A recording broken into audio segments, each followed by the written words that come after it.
The wind howled across the open plains, dragging a curtain of dust over the low hills as thunder cracked in the distance. The ranch sat quietly in the heart of nowhere, tucked between swaying grass and weather-beaten fences, its wooden slats groaning under the weight of time and storms. Inside the barn, the only light came from a single hanging lantern, swaying gently in the breeze that slipped through the cracks. Carter Davis, a grizzled rancher with more lines on his face than he cared to count, tightened the last rope on the hay bale.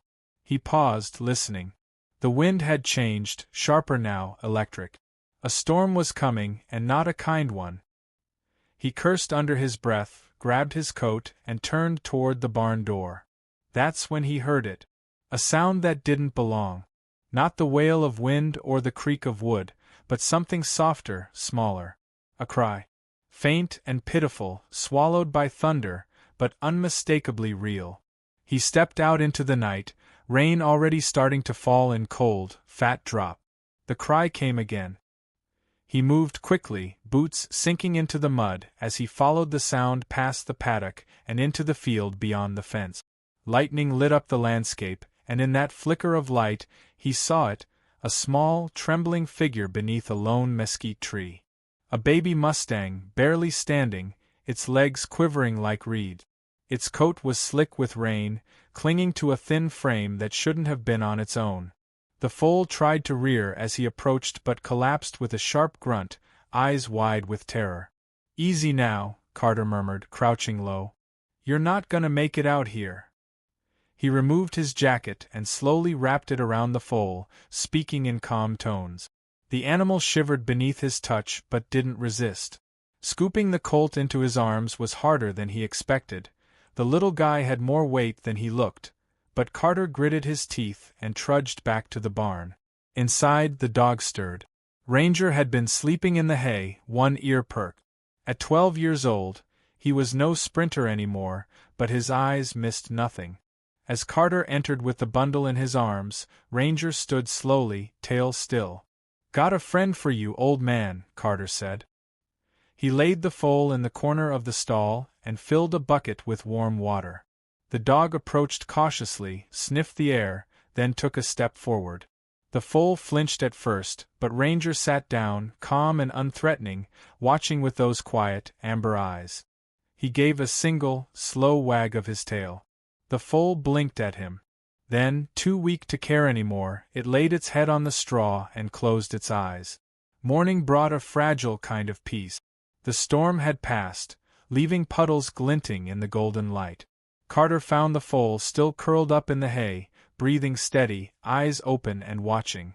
Ranger was there too, sitting beside him like a sentinel. In the days that followed, the Mustang recovered slowly. Carter fed him by hand at first, goat's milk, then mash. The dog rarely left his side, sleeping just inches away, curling his body to warm the colt on cold night. And the foal, in turn, began to follow the dog's lead. When Ranger moved, the foal tried to mimic him, clumsy and uncertain on spindly legs. But each day, he got stronger. Carter started calling the foal Chance. It wasn't the most poetic name, but it felt right. The colt had been given one chance at life, barely. And maybe, Carter thought, they all needed that once in a while. Weeks turned to months. Chance learned to trot behind Ranger, copying the dog's every movement.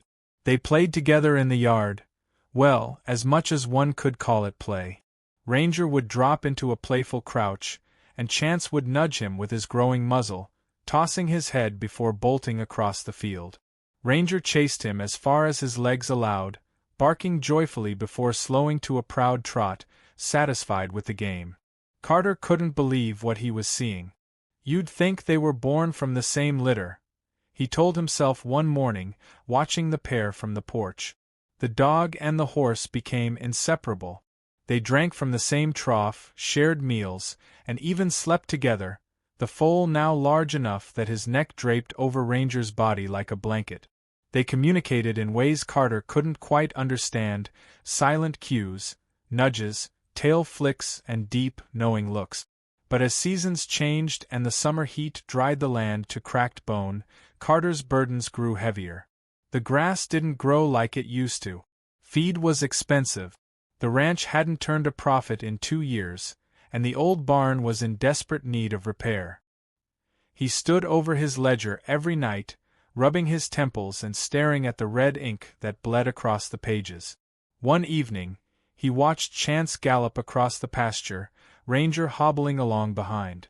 The colt had grown into a sleek yearling, muscular, proud, and full of energy.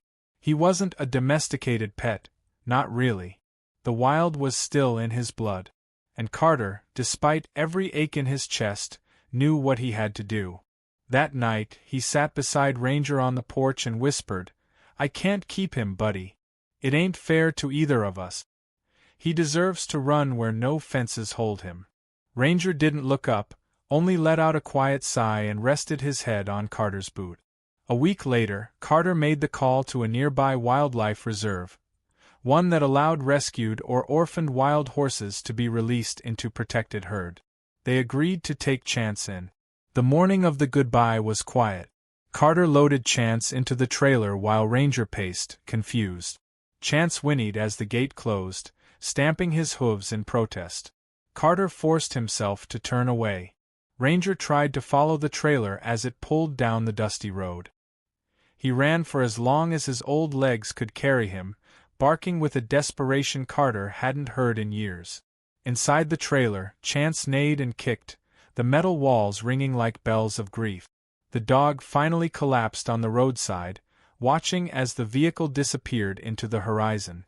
That night, Carter found him lying at the edge of the property, staring into the dark. He didn't move until Carter gently picked him up and carried him home. The barn felt empty without the soft shuffle of hooves. Ranger spent most of his time beside the empty stall, waiting. Days passed. Then weeks. The silence grew heavy. Carter began to doubt himself.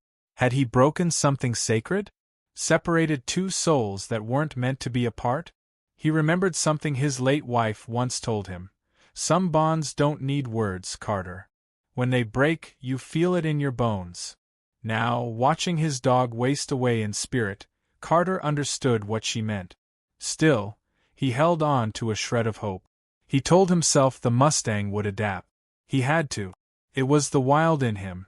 But part of him, the part that watched the dog pine every night, wondered if some hearts were never meant to be tamed or parted. Then came a night with no moon, only stars hanging like pinpricks in the velvet sky. Ranger lifted his head suddenly, ears alert. Carter saw it just for a moment, his eyes glinting with something fierce. Hope. The dog stood, took 3 unsteady steps toward the fence, and howled. It wasn't a sound of sadness. It was a call. To what? Carter didn't know. But deep in the distance, something howled back. And in that brief, haunting exchange, something stirred in the night. Something alive. Something returning. Carter didn't sleep that night. He sat on the porch, waiting. Not for the dawn, but for the answer. The morning after Ranger's howl brought a hush over the ranch that lingered like fog. Carter rose with the sun, as he always did, but his boots felt heavier, the walk to the barn slower. Every creak of the wood, every breeze through the rafters seemed to whisper something just out of reach. Ranger lay by the gate, chin on his paws, eyes fixed on the road as if watching for a ghost. Carter didn't speak. He just placed a hand on the old dog's back and stood beside him, the silence between them louder than any words could have been. It had been nearly 2 months since Chance had been taken to the reserve, and not a day had passed that Ranger didn't wait for him. Even in his age, the dog never missed a dawn vigil, dragging his tired limbs to the gate, waiting with a patience that defied reason. Carter had tried everything. New toys, long walks, even letting Ranger sleep inside the house for the first time in years, but nothing filled the hole that had been left behind. Carter told himself he'd made the right decision. Chance deserved freedom. Deserved to run wild and live as nature intended. But sometimes, what's right on paper tears at you in ways no number can explain. The mail truck came around that morning, kicking up dust as it rolled to a stop. Carter shuffled over, nodding to the driver and collecting a small bundle of envelope. Mostly bills, a few flyers, and one thick envelope from the reserve. His hands hesitated before opening it. Inside was a letter, typed, polite, clinical. It updated him on Chance's transition. The young Mustang is adjusting well. He has integrated into a small herd and has begun to take on a leadership role among the other rescues. Carter read the words twice, searching for something more, an emotion, a trace of the horse he'd known, but found only the cold confidence of professionals doing their job. He looked down at Ranger, who hadn't moved. "He's doing fine," Carter muttered, more to himself than the dog. "He's okay." Ranger blinked slowly, unmoved. 2 days later, the silence broke. It was evening. The sky burned orange and crimson, shadows stretching long across the field. Carter had just finished mending the gate when a sound reached him. Faint, distant, impossible. Hoofbeat. At first, he thought it was the wind playing tricks. But then came the rhythm, unmistakable. Fast. Urgent. Alive. Ranger lifted his head. His ears perked, and then, without warning, he barked once, sharp and loud, and took off. Carter's heart jumped. He dropped the tools and ran after him, lungs straining, legs stumbling over the uneven ground. The dog was heading toward the eastern rise, the place where the fence ended and the wild began. And over that rise came the shape. First one, then two. Mustangs. The lead horse galloped with a grace Carter would have recognized anywhere. His coat had darkened with age, sleek and shining, but the blaze across his nose, the crooked, thunder-shaped streak, was unmistakable. Chance. Ranger barked again, this time a sound of joy, and Carter watched in disbelief as the dog and horse met in the middle of the field, the reunion as natural as sunrise. Chance whinnied, circling the dog, nudging him gently with his muzzle. Ranger wagged his tail and leapt forward, barking and spinning, years of stiffness forgotten in that single, miraculous moment. Carter's legs gave way beneath him. He dropped to his knees in the grass and laughed, a broken, breathless sound that turned into a sob. "You came back," he whispered. But Chance wasn't alone. Behind him, from the shadows of the hill, more shapes emerged. 2 smaller horses, lean and nervous, hovered just at the edge of the field. They didn't approach, not at first. Chance turned to them, tossed his head, and made a soft, coaxing noise. After a long pause, they stepped forward. Carter's eyes narrowed. These weren't part of any reserve herd. They were too skinny, their coats patchy, their eyes wild with fear. Strays. Lost or abandoned, maybe worse. He stood slowly, careful not to startle them, and approached as far as they would allow. Chance moved between Carter and the others, a quiet guardian. The Mustang had grown, not just in size but in presence.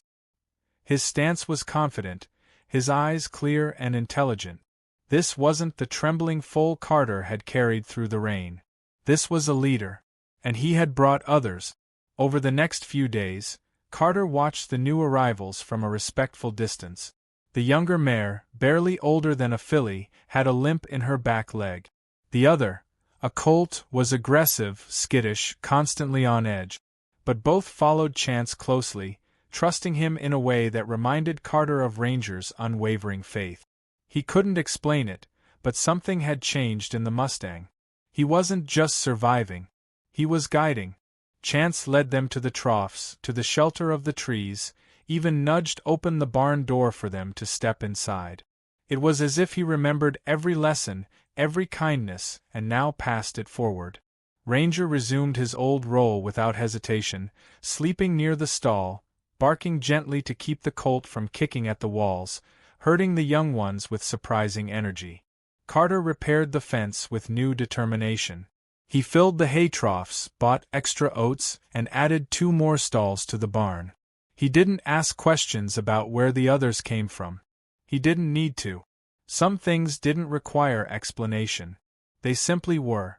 And yet, late at night, when the stars shone through the rafters, Carter would sit by the barn door and whisper, "Why did you come back?" There was no answer, not in words. But sometimes Chance would walk to the edge of the field, stare at the dark horizon for a long time, then return to the barn, press his head gently against Carter's shoulder, and stay there for a while. Weeks passed, and the ranch felt alive again. The mare's leg began to heal under Carter's care. The colt, once feral, now trotted beside Ranger with something close to ease. And Chance became the heart of it all. He moved with purpose, not just for himself but for the others, watching, guiding, always aware. Carter caught himself smiling again.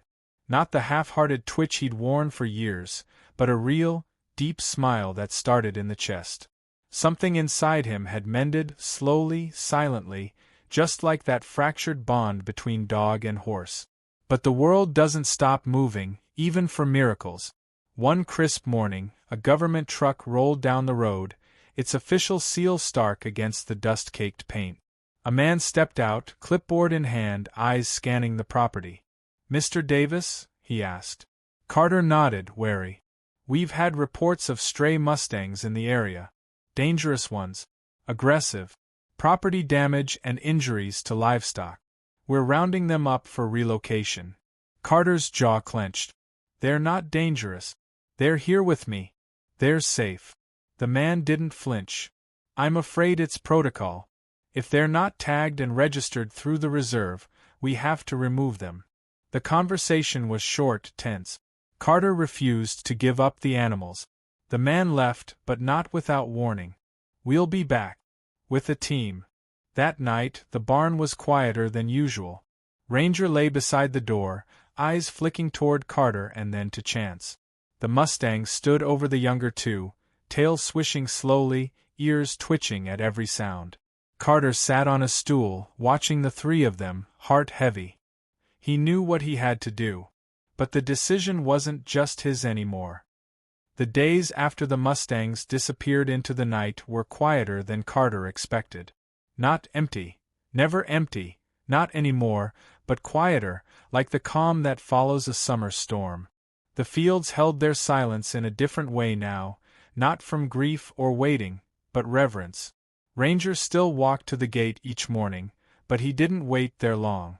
A glance at the horizon, a twitch of his nose, and then he'd turn back, tail swaying gently, his purpose fulfilled. Carter kept himself busy. He rebuilt the eastern fence for no reason other than routine. Mended the loose shingles on the barn roof. Cleaned out the old tack room that hadn't seen a bridle in years. Every task was both distraction and therapy. But no matter how deeply he buried himself in chores, part of him always remained alert, ears tuned for hoofbeats, eyes flicking to the tree-line whenever the wind stirred the leaves. He didn't expect them to return. Not really. But he'd left the barn doors unlatched anyway. Then one evening, the storm rolled in. Fast and mean, without the usual warning. The kind that turned skies to bruises and made the trees bow low in surrender. Carter was on the porch, watching the black clouds gather like a curse when Ranger bolted upright, snarling toward the field. A second later, Carter heard it too. A scream. Equine, piercing. He grabbed his coat and flashlight, heart slamming against his ribs. The scream came again, this time closer, raw with terror. He sprinted toward the sound, rain already lashing down, mud sucking at his boot. The beam of the flashlight cut through the storm, but shadows danced wild in every corner. And then he saw them. Chance stood in the middle of the pasture, soaked to the bone, sides heaving. Behind him, the filly from before, legs trembling, one eye swollen shut. But it wasn't just them. Another Mustang was down, half hidden in the weeds near the fence, chest rising in shallow jerks. A mare, older, bones showing through her skin, foam caked at her mouth. Carter didn't think. He dropped to his knees beside her, checking her breathing, feeling for injuries. Lightning cracked overhead, and in that flash, he saw Chance's face, covered in shallow cuts, eyes full of panic. "They found trouble," Carter muttered, barely audible over the rain. "And they came back." He had no time to second-guess. He stood and shouted into the storm. "Get them to the barn, Chance. Bring them in." He didn't know why he expected the horse to understand, but he did. Chance reared once, high and defiant, then whinnied at the others. Ranger barked, circling behind them, herding with an urgency born of instinct.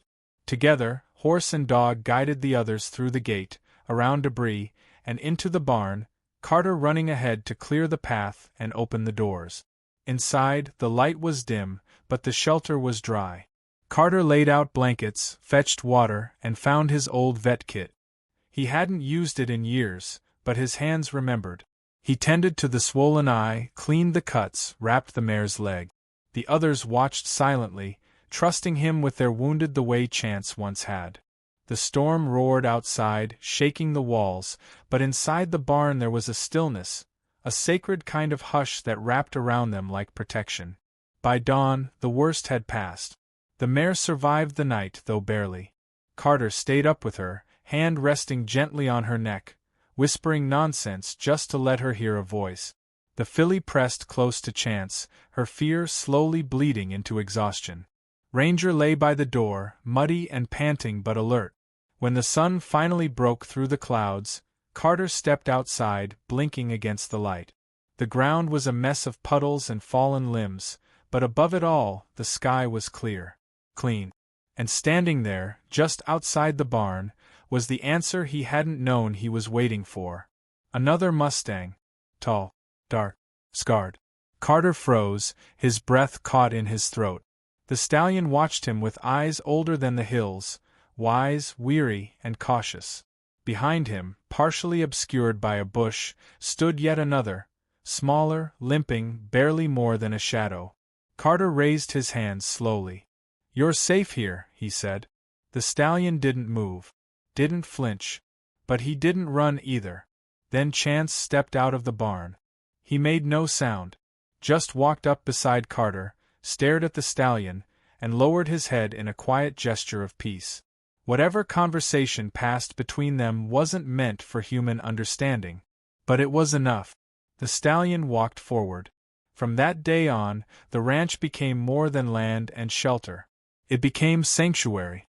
One by one, the Mustangs came, scarred, wounded, scared. Some stayed a day, others a week, a few longer.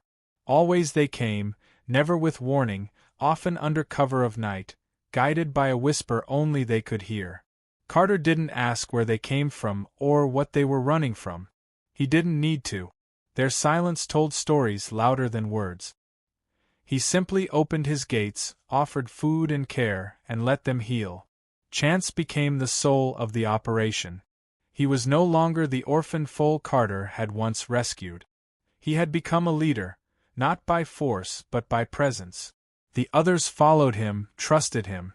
And he never forgot Ranger, who kept pace with him every step, a faithful sentinel with eyes that saw more than any man could. But not everyone saw the magic. Trouble brewed again weeks later when Carter received another visit from the officials. This time, they came with more men, more trucks. They called it unlawful sanctuary, accused him of harboring unregistered wildlife. The words were cold, meant to intimidate. Carter stood tall. "These animals came here for help," he said, voice steady. "And I gave it. I won't apologize for that." The man in charge, stern-faced, clipboard clutched like a weapon, glanced past Carter toward the barn. "You have 2 days to comply," he said. "After that, we remove them. Forcefully, if necessary." Rage burned behind Carter's ribs, but he said nothing. Just watched them leave, tires spinning dust into the wind. That night, Carter sat alone in the barn, lantern flickering beside him. The Mustangs rested in their stalls, unaware of the looming threat. Chance stood beside him, silent, his shoulder brushing Carter's arm. "I can't protect all of you," Carter whispered. "Not like this." Chance turned to him, ears twitching. Then, slowly, he walked to the center of the barn and gave a short, sharp whinny. The others stirred. The stallion appeared from the shadows. The filly lifted her head. Even the wounded ones shuffled to attention. Carter watched, confused. And then he understood. They were ready. Not to run. Not to hide. But to act. This wasn't just a barn anymore. It was a movement. A stand. And Carter realized that Chance hadn't brought these horses here just for safety. He brought them here for a purpose. because they believed in something bigger than fear. The next morning, Carter made calls, quietly, carefully, to a local reporter who'd once done a piece on wild horse sanctuaries, to an animal rights group upstate, to a retired lawyer who'd once owed Carter a favor. He told them everything. Then he waited. And while he waited, the Mustangs prepared in their own way. They lined up in the field, standing proud and still. From a distance, they looked like statues, emblems of wildness, strength, and unity. Chance stood at the front. When the trucks came again, they didn't find a guilty man or scared animals. The news spread faster than Carter expected. Within 24 hours, the ranch that had once stood alone at the edge of the forest became the center of something much greater. Journalists showed up with cameras slung over shoulders and notepads twitching in hand, their questions tumbling over one another as they tried to make sense of what they were seeing. A quiet man, a wounded Mustang, and a growing herd that seemed to arrive from thin air. Carter didn't speak much. He didn't have to. The story told itself. Chance stood tall, unshaken under the camera's glare. His scars gleamed in the sun, not as reminders of pain, but of survival. Ranger stayed near his flank, ever vigilant, her eyes scanning every movement like a soldier on duty. And around them, the other Mustangs stood in ranks, wild, scarred, proud. Their presence alone was a declaration. The lawyer Carter called, her name was Ellen, arrived in a cloud of dust and denim. She walked with a limp, one leg stiff from a riding accident years ago, but her voice was sharp as the crack of a whip. "You've got more support than you think," she told Carter after an hour of heated phone calls and urgent papers. "But we need to act fast. If they move in before we file, it's over." Carter nodded. "I'll give you the time. Whatever it takes." What none of them expected was what happened next. The forest stirred again. This time, not just with Mustangs. It started with a single rider, an old man on a bay mare, her eyes cloudy but steady. He came at dawn, hat low, silence deep. He tied his horse loosely near the barn, then walked up to Carter and said, "Saw the footage. Didn't think I'd live to see wild hearts stand so bold again. Thought maybe you could use a hand." By nightfall, there were 10 more. Then 20. Former ranchers. Volunteers. People who'd worked with horses their whole lives or never touched one but felt the calling all the same. They came from towns nearby and some from hours away, hauling supplies, offering legal aid, filming drone footage, and handing out flyers. They didn't come for Carter. They came because something in their hearts recognized the truth. This wasn't just about wild horses. It was about dignity. About the right to survive. To heal. To be free. And Chance, silent and powerful, became their symbol. The authorities tried to move in on the third day. Trucks rolled up just after sunrise, tires crunching gravel like a threat. But when they stepped out, they were met not with resistance, but resolve. People lined the fence line, cameras already rolling. The lawyer stood in front, papers in hand. The crowd behind her wasn't loud, but their silence roared. "We're filing a petition for protective status under the Emergency Wildlife Refuge Act," Ellen said firmly. "And until it's reviewed, any attempt to remove these animals would be in violation of state and federal law." The officer in charge hesitated. His eyes shifted from the lawyer to the line of Mustangs behind her. To Chance, who stood unmoving at the center, Ranger beside him like a sentinel cast in bronze. There was something about the stallion's gaze, intelligent, defiant, unbroken, that made the officer flinch. Without a word, he turned, climbed back into his truck, and drove away. Cheers didn't erupt. There was no applause. Just breath, a deep, unified breath like a storm passing. But Carter knew it wasn't over. The legal battle was only beginning. Weeks followed filled with court filings, late-night strategy meetings, and protests outside the courthouse. But every step forward was carried on the backs of the animals that had brought them together. Chance continued to lead the herd. Ranger never strayed far. And Carter found himself at the heart of a movement he never intended to start. He built more shelters on the land, erected stronger fencing, and expanded the watering systems. Donations began to trickle in, then pour. A non-profit formed, organized by the very people who had once been strangers.